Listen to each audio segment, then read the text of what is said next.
Hello student, मैं आपके सामने लेकर आई हूँ पौधों में जनन का पार्ट 2। इसमें मैं आपको बताने वाली हूँ कि जो पुष्प है इसके पुष्प के अंग बताऊंगी। पुष्प के अंग, पुष्प के अंग या जनन अंग, जनन अंग। देखिए, जो ये पुष्प के अंग है जिनको हम जनन अंग कहते हैं, ये दो तरह के होते हैं।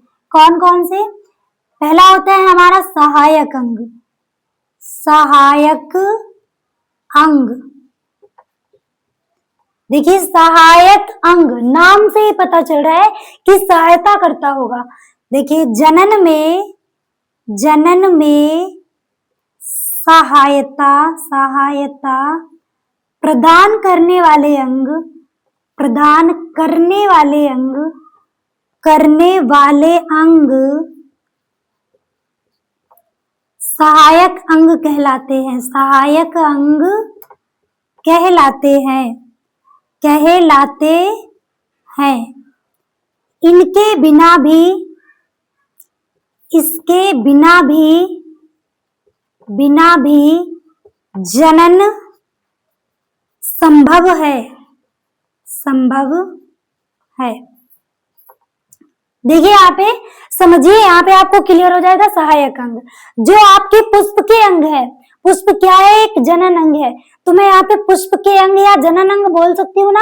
ये दो प्रकार के होते हैं। इनको दो भागों में बांटा गया। कौन कौन से?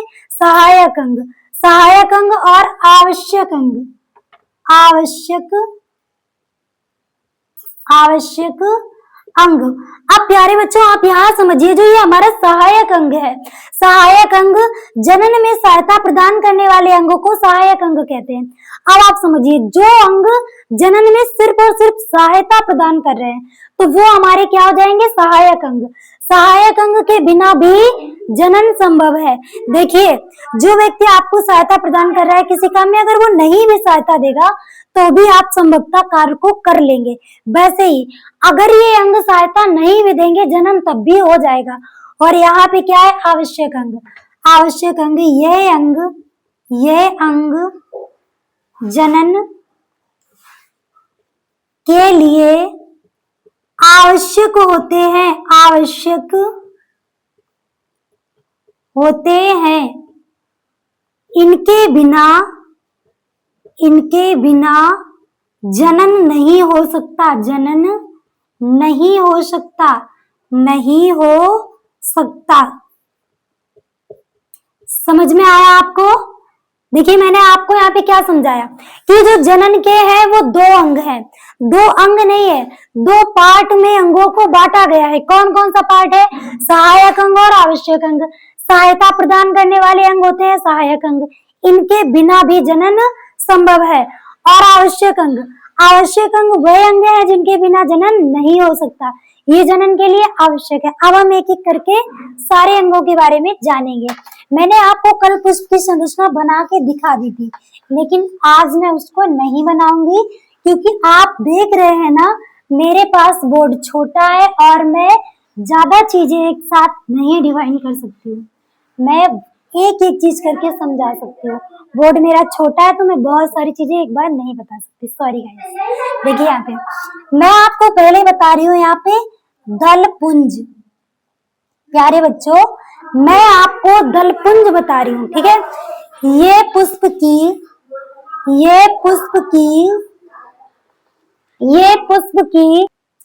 देखिए यहाँ पे ये जो हमारा पुष्प है, दलपुंज है, ये पुष्प की रंगीन पत्तियां होती हैं।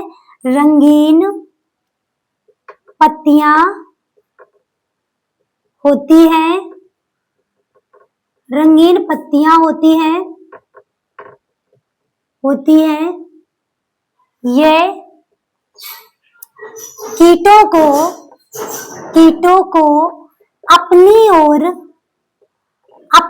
ओर आकर्षित करती है, आकर्षित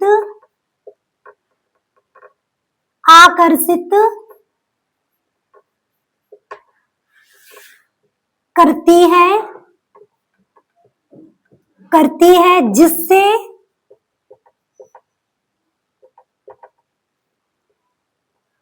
कीटों द्वारा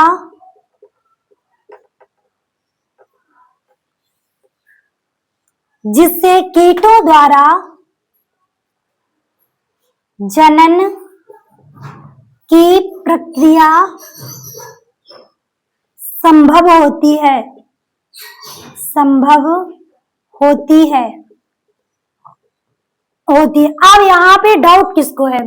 कुछ बच्चे ये सोच रहे हो मैम कीटों द्वारा। हाँ, मैं आपको समझाऊंगी एक एक करके कि कीटों द्वारा कैसे जनन होता है, वायु द्वारा कैसे होता है, कैसे होता है, एक एक करके मैं बताऊंगी। बस आप यहाँ समझिए जितना मैं आपको बता रही हूँ।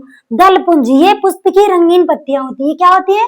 पुष्प की रंगीन पत्तियां होती है। आपने देखा है पुष्प का सबसे आकर्षक भाग जो होता है वो दलपुंज ही होता है।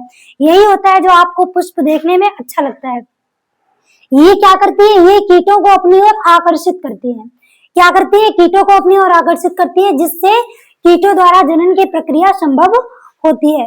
और समझिए यहाँ पे बाहादल पुंज, बाहादल पुंज,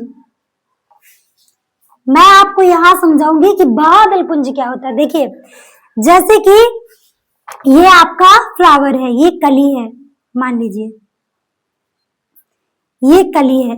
अब इससे आपकी कुछ हरी पत्तियां लिपटी हुई है, हरी पत्तियां इससे आपकी लिपटी हुई है। ये हरी पत्तियां ही आपकी बाहादल है। ये क्या है? जब तक पुष्प खिला नहीं है, ये बाहादल ही कली को सुरक्षा प्रदान कर रहे हैं। क्या कर रहे हैं? ये कली को सुरक्षा प्रदान कर रहे हैं। और धीरे धीरे ये फूल खिलेगा। क्या होगा? ये फूल खिलेगा। जब ये फूल खिलेगा तो यहाँ नीचे क्या हो रहा है आप देख लीजिए कि ये जब पुष्प खिल रहा है तो ये बाहादल आपके ऐसे हो जाते हैं। ठीक है, ये दलपुंज है और ये बाहादल है, ये पुष्पासन है।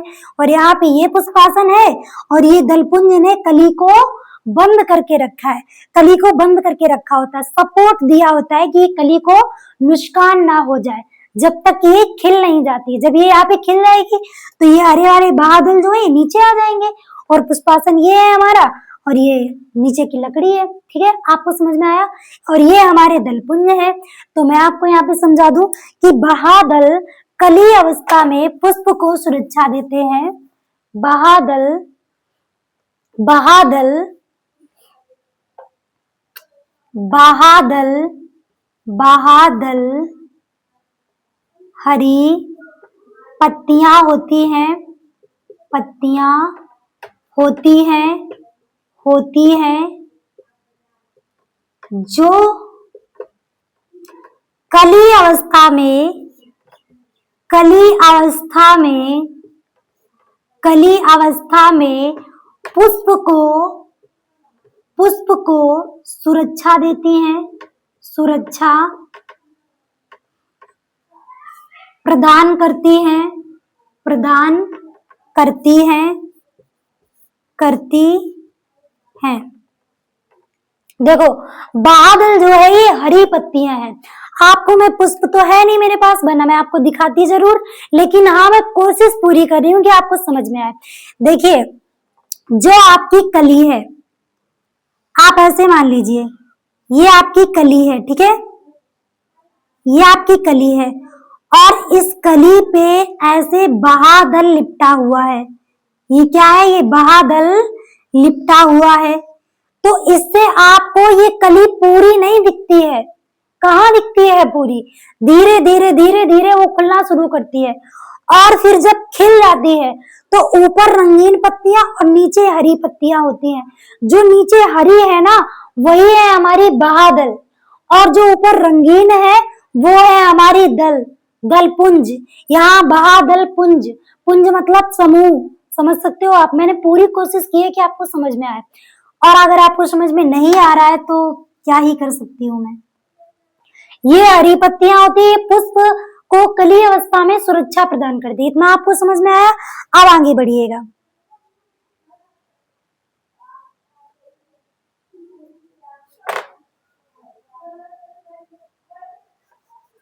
देखिए यहाँ पे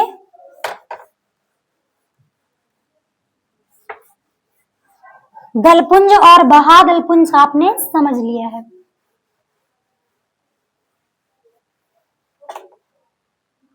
अब मैं आपको बता रही हूं वर्तिकाग्र।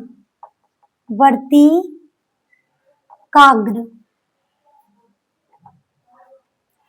ये वर्तिका का ऊपरी भाग होता है, ऊपरी भाग होता है, भाग होता है जिसमें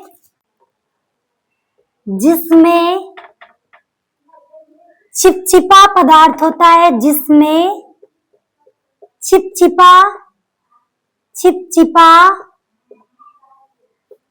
पदार्थ होता है, जिस कारण, समझिए यहाँ पे, जिस कारण कीटों द्वारा लाए गए परागकण वर्तिकाग्र में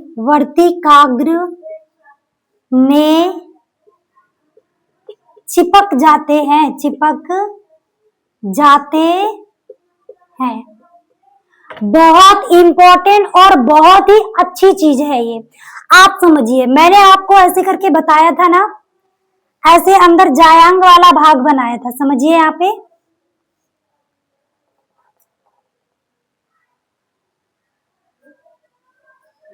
ये आपका जायांग वाला भाग मैंने आपको बताया था, और ऊपर ये हिस्सा ऐसे करके बनाया था। और मैंने आपसे कहा था कि ये वर्तिकाग्र है। ये क्या है? वर्तिकाग्र है। इसमें रोएदार संरचना होती है, बहुत ही सॉफ्ट, और एक चिपचिपा पदार्थ होता है। चिपचिपा, आप समझ सकते हैं, एक चिपचिपा पदार्थ होता है। जब क्या होता है, मान लीजिए मधुमक्खी वो पराग कोष पर बैठकर पराग कण ले आई अपने डंक में, अपने पैरों में पराग कण ले आई। अब वो मक्खी उड़ते उड़ते आई, और इस पर बैठ गई। इस पर क्या था? इस पर एक चिपचिपा पदार्थ था। क्या था? एक चिपचिपा पदार्थ। उस चिपचिपे पदार्थ के कारण मक्खी तो उड़ गई, लेकिन पराग कण इसमें चिपक गए। क्या हुआ? पराग कण इसमें चिपक गए। अब ये क्या करेंगे? ये वर्तिका के माध्यम से धीरे धीरे अंडाशय में पहुंच जाएंगे। आई होप कि आपको ये समझ में आया होगा। और समझिए,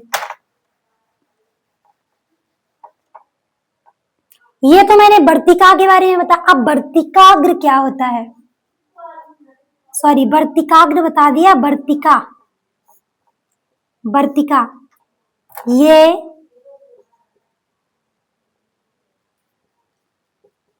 वर्तिकाग्र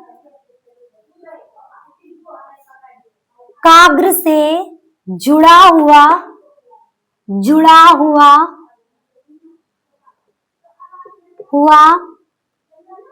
भाग है जो नीचे जाकर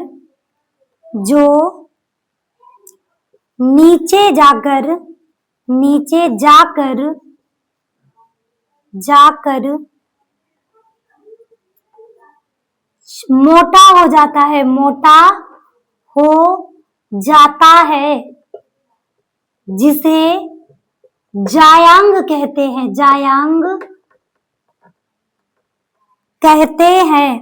कहते हैं।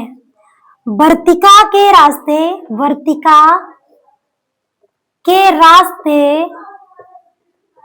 पराग कण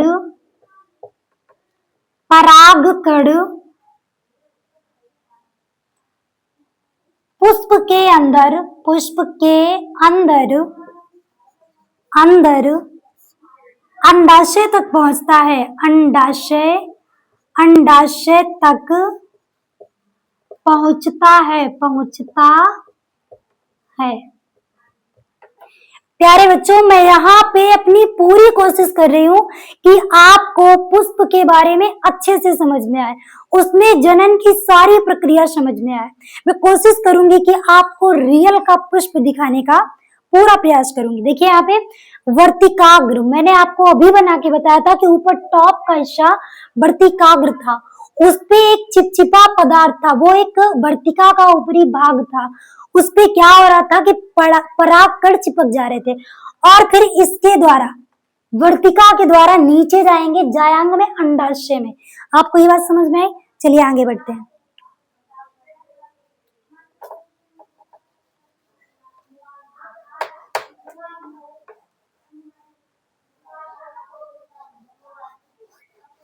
मैं आपको ये सलाह देना चाहूंगी कि अगर आपको वीडियो अच्छा लगता है तो आप बिल्कुल इग्नोर मत कीजिए, आप नोट्स बना लीजिए, आप देख लेंगे, आप एक बार समझ लेंगे।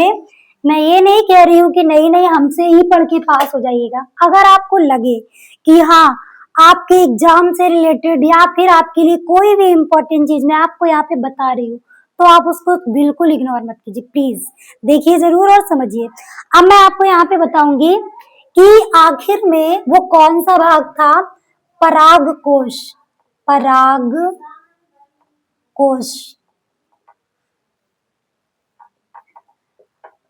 परागकोश में परागकण बनते हैं, परागकोश में परागकण बनते हैं, परागकोश के भीतर परागकण बनते हैं। अब मैं आपको यहाँ पे एक और इम्पोर्टेंट चीज बताने वाली हूँ। देखिए ये मैंने आपको बताया था कि ये क्या है आपका, ये है परागकोश। ये क्या है, परागकोश। क्या है ये, परागकोश। अब मैं आपको यहाँ पे इसके बारे में इसको खोल कर दिखाऊंगी कि आखिर ये क्या है। देखिए जब यहाँ पे ये है योजी, ये क्या है, योजी, और ये क्या है, ब्रंत। क्या है ये, ब्रंत। भूलना बिल्कुल नहीं, ये है परागकोश। परागकोश। प्यारे बच्चों एक एक चीज बहुत अच्छे से और बहुत बारीकी से समझना है, क्योंकि एग्जाम में छोटी गलती बहुत बड़ी गलती बन जाती है। और कभी कभी क्या होता है कि हमको सारा कुछ आ रहा होता है, बहुत छोटी सी चीज नहीं आ रही होती है, वही हमारे लिए एग्जाम में क्वेश्चन बन जाती है। ये हमारा ऊपर का हिस्सा क्या है, परागकोश, जिसके भीतर क्या बनेंगे, परागकण बनेंगे। क्या बनेंगे, परागकण। जिसके भीतर क्या बनेंगे, परागकण बनेंगे। और ये जो हिस्सा है ये हमारा योजी है, और ये हमारा ब्रंथ है। ये जो नीचे दिख रहा है ना आपको, ये ब्रंथ है। ये क्या है, ब्रंथ है। इसे हमने कहा परागकोश। और समझो ये हमारा